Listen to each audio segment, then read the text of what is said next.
la yu'adzin, dia tidak melakukan azan hatta yuqala asbahta asbahta, sampai dikatakan kepadanya sudah masuk sholat subuh.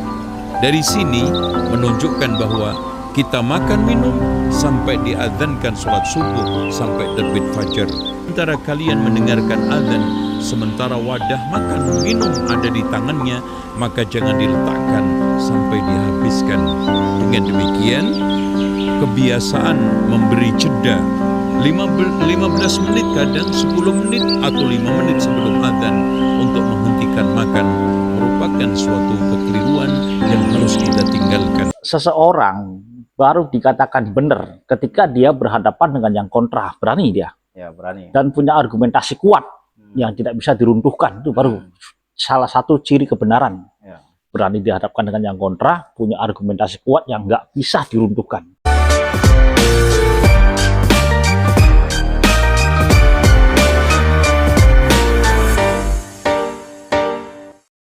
Assalamualaikum warahmatullahi wabarakatuh. Waalaikumsalam. Salam akal sehat. Oke guys, kita jumpa lagi bersama saya Komarudin di channel Dulur Official. Channel ini bertujuan untuk mencerdaskan anak bangsa. Oke guys, untuk tema pembahasan kita kali ini, kita akan membahas yang baru-baru ini ada perseteruan mengenai Sani Uye dan Ustadz Zainal Abidin. Seperti apa perseteruan mereka ini? Maka dari itu kita akan membahasnya bersama narasumber kita, Abdul Rozak. Akan tetapi sebelum ke dalam pembahasan, jangan lupa subscribe, like, dan komen agar kami lebih semangat lagi untuk membuat video selanjutnya. Dan saya ingatkan pula agar tonton video ini sampai selesai agar tidak salah paham atau gagal paham. Oke, kita langsung saja ke dalam pembahasannya.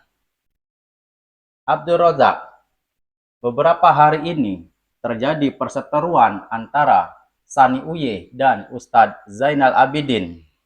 Lalu bagaimana pendapat Anda terkait perseteruan Sani Uye dan Ustadz Zainal Abidin ini? Assalamualaikum warahmatullahi wabarakatuh. Waalaikumsalam warahmatullahi wabarakatuh. Bismillahirrahmanirrahim. Bahas masalah yang lagi viral di media kan, Ya. antara Sani Uye dengan Ustadz Zainal Abidin. Terkait masalah imsak kan.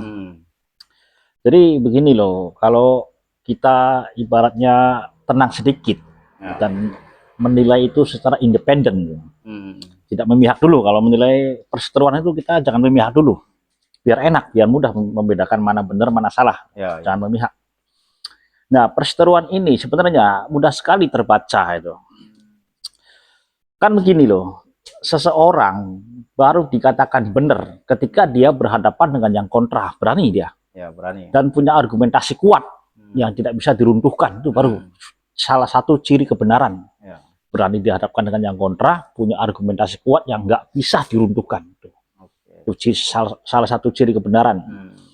Nah, Ustadz Zainal Abidin ini nggak berani berhadapan dengan Sani Uye. Tuh masalahnya itu. Ya mungkin karena Ustadz Zainal Abidin menganggap bahwa Sani Uye ini bukan kelas dia, bukan kelas beliau. Ada yang punya pikiran begitu kan. Ini bukan kelasnya Ustadz Zainal Abidin. Tapi bagi orang yang ngerti ilmu psikologi bukan begitu cara nilainya itu.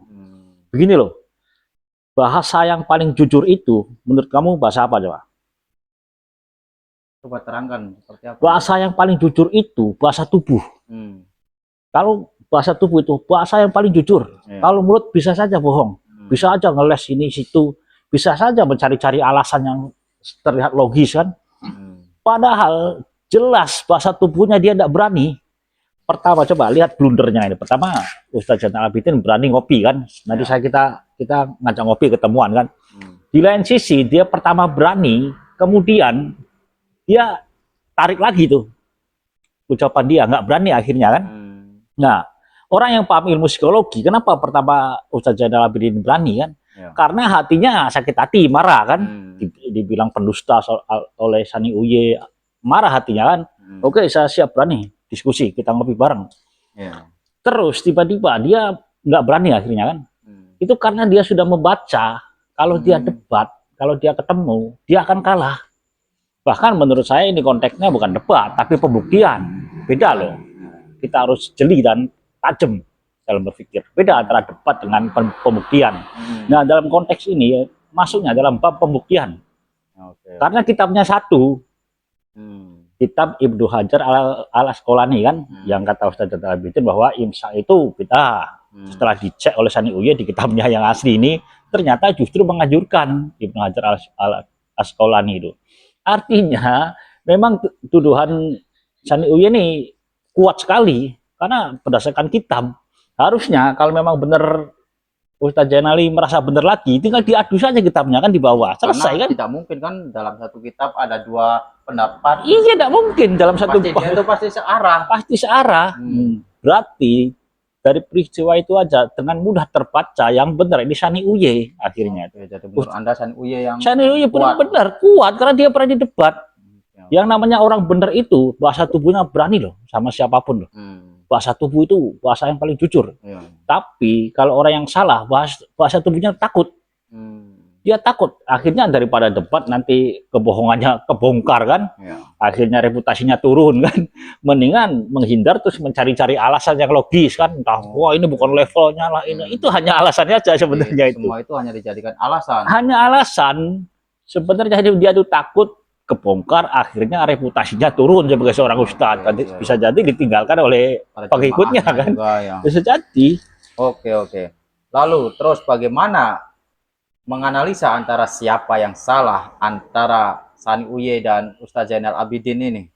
Nah, analisanya gampang sekali sebenarnya. Asal kita pertama untuk menilai perseteruan itu jangan memihak dulu. Jangan memihak, independen dulu. Nah, Ustaz Sani Uye nantang terus kan. Harusnya loh, misal nih, kalau memang Jainal, andai kata logikanya saya balik nih, Sani Uye yang salah andai kata, Jainal Abidin yang benar andai kata nih, opsi ini yang diambil, maka dengan secepat kilat Ustaz Jainal Abidin itu akan mendatangi Sani Uye, nggak terima dia, karena dikatakan penusta. Sedangkan dikatakannya itu lewat media loh, disaksikan oleh ribuan orang, bahkan jutaan orang menyaksikan itu, beritanya viral. Bahkan setiap YouTuber kan membahas terus kan. Akhirnya seperti bola salju terus menggelinding kan. Kalau memang andai kata Ustaz Jainal Abidin yang benar, maka dia akan bangkit untuk menunjukkan saya benar loh. Ini loh kitabnya loh. Tidak pasti. Ada alasan apapun. Nggak ada alasan, nggak ada istilah ngeles-ngeles itu nggak ada. Dia akan bangkit mendatangi ini loh, saya yang benar, kamu yang salah. Menurut Anda dari situ aja udah menganalisanya udah sangat mudah sekali. Dengan mudah sekali. Mana yang salah. Mudah sekali dianalisanya itu mana yang benar, mana yang salah. Nah, sampai sekarang kan Ustaz Sani Uye terus menantang kan. Apa enggak malu jangan begitu? Harusnya kan datang. Nih, begini kalau ada analisa lebih tajam lagi nih. Andai kata kita bikin hipotesis kan.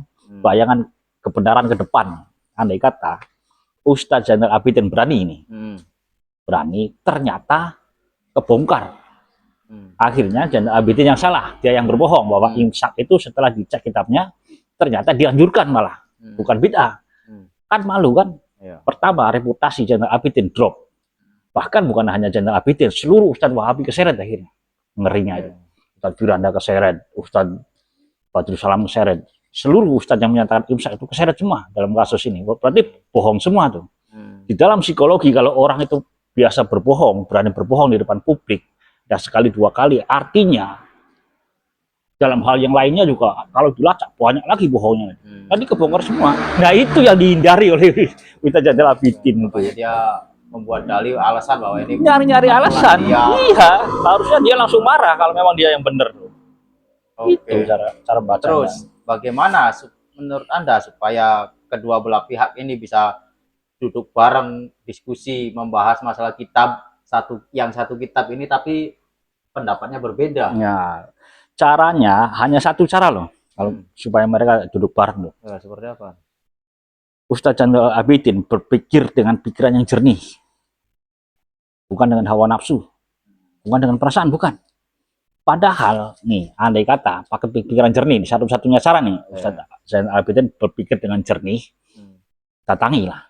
Andai kata memang dia yang salah, itu kan manfaat bagi dia. Iya kan, oh ternyata saya yang disampaikan ini saya salah, saya membohongi banyak umat. Tinggal minta maaf saja kan. Dia tidak mendapatkan dosa jariah loh. Kan videonya terus nyebar kan. Itu manfaat buat Ustaz Jainal Abidin. Andai kata dia memang benar salah. Iya kan, dia akhirnya sadar, dan menyadarkan banyak umat lagi. Itu kan manfaat kan? Iya. Bagi Sani Uye manfaat, bisa menyadarkan orang. Bagi Ustadz Zainal Abidin manfaat. Dua-duanya manfaat. Andai kata Zainal Abidin yang benar misalnya, saya balik lagi logika itu, maka itu juga manfaat bagi kedua belah pihak.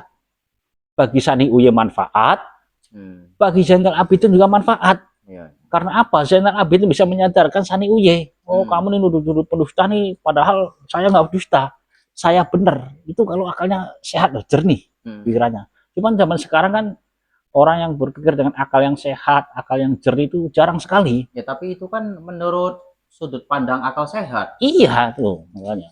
Jadi syaratnya kalau ingin mempertemukan kedua belah pihak itu ada pada Zainal Abidin ini, Ustadz Zainal Abidin. Kalau berpikir yang jernih, sehat, tanpa ada perasaan takut atau apa, enak. Manfaat bagi kedua belah pihak, bahkan manfaat bagi umat loh. Yang tadinya umat pengikut Zainal Abidin menganggap bid'ah, akhirnya kan enggak kan? Oh ternyata salah guru saya tuh. Itu kalau akalnya jernih. Itu kalau akal mereka sehat. Iya, cuma kan jarang orang yang akalnya jernih kan. Lebih banyak dituntun oleh hawa nafsu manusia itu. Oke, terima kasih banyak atas penjelasannya mengenai perseteruan antara Ustadz Zainal Abidin dan Ustadz Sani Uye. Ya, harapan kami sih mudah-mudahan kedua belah pihak ini bisa bertemu dan membahas mengenai satu kitab yang dua pendapat ini. Itulah harapan kita ya, agar perseteruan ini tidak menggelinding terus seperti bola salju. Oke guys, akhirnya kita sudah di penghujung acara. Kita akhiri saja video kita kali ini. Kita akan berjumpa lagi di video-video selanjutnya. Wassalamualaikum warahmatullahi wabarakatuh.